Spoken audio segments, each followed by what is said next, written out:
Here's a diagram of the brake parts.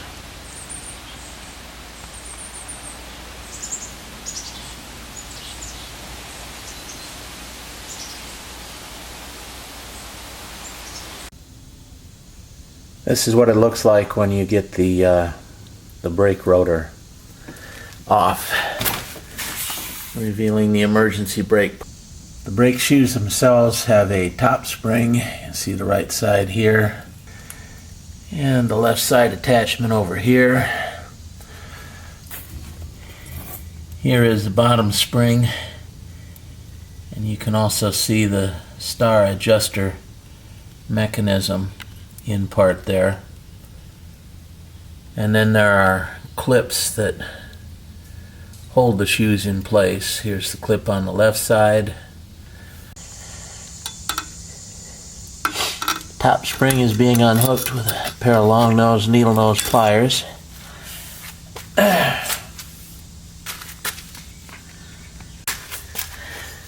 With the left side of that top spring unhooked, we can now pivot the shoe back.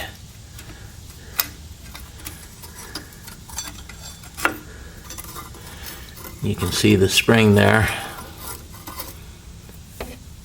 and remove it.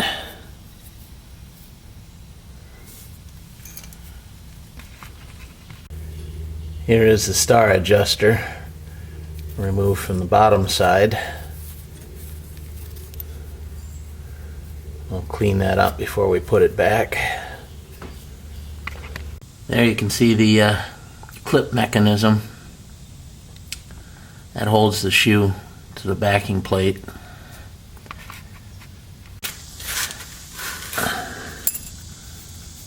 The bottom spring has been removed. It just got two simple ends. You can get it with a pair of needle nose pliers and remove it from one side, and then it lifts right out of the other. And there's the clip mechanism on the left shoe. A little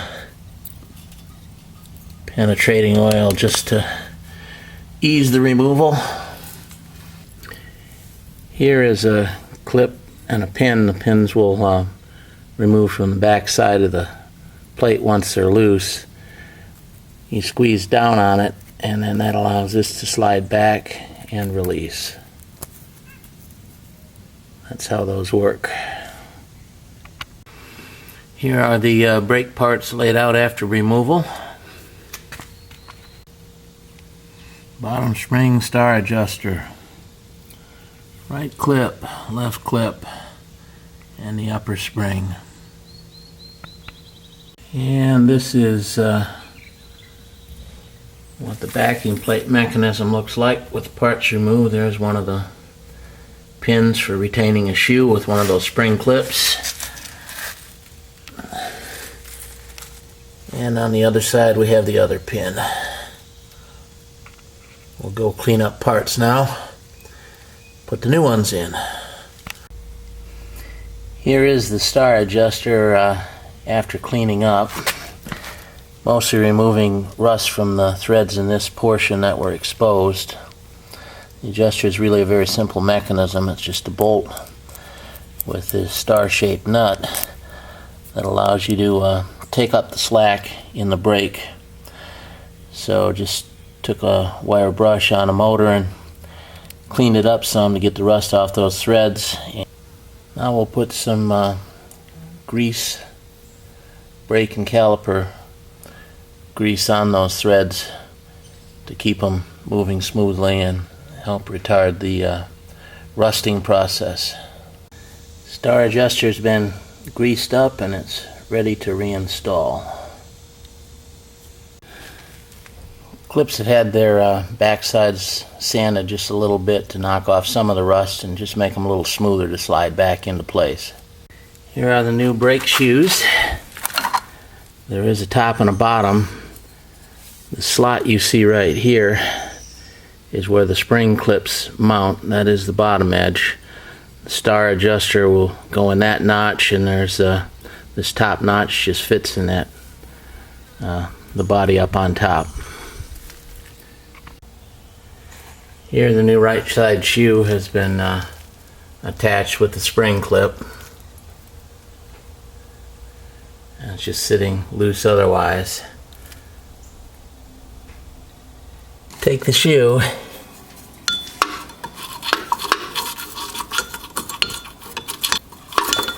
slide the slot over that pin.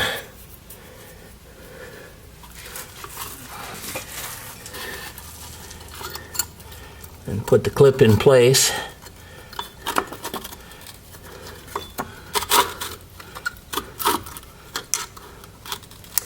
Press the bottom end.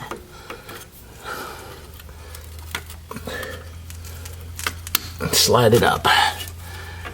And now it's locked in. The two new shoes are now held in place by the clips. They do not yet have either spring or the star adjuster in place. We'll put the springs in next. We'll start with the top spring.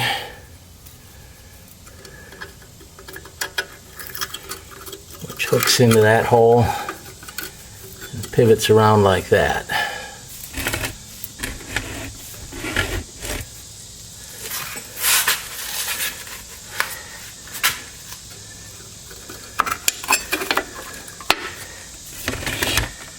And that shows the shoe mounted in a slot on top.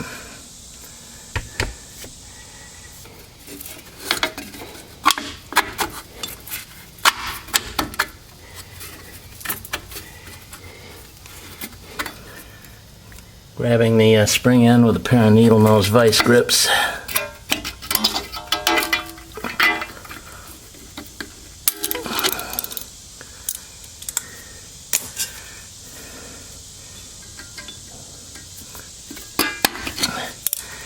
And snapping it home.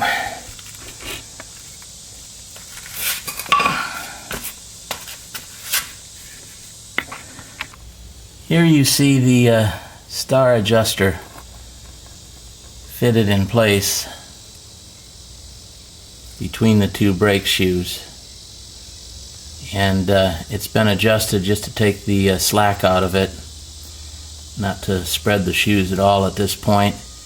You see behind it a rubber plug.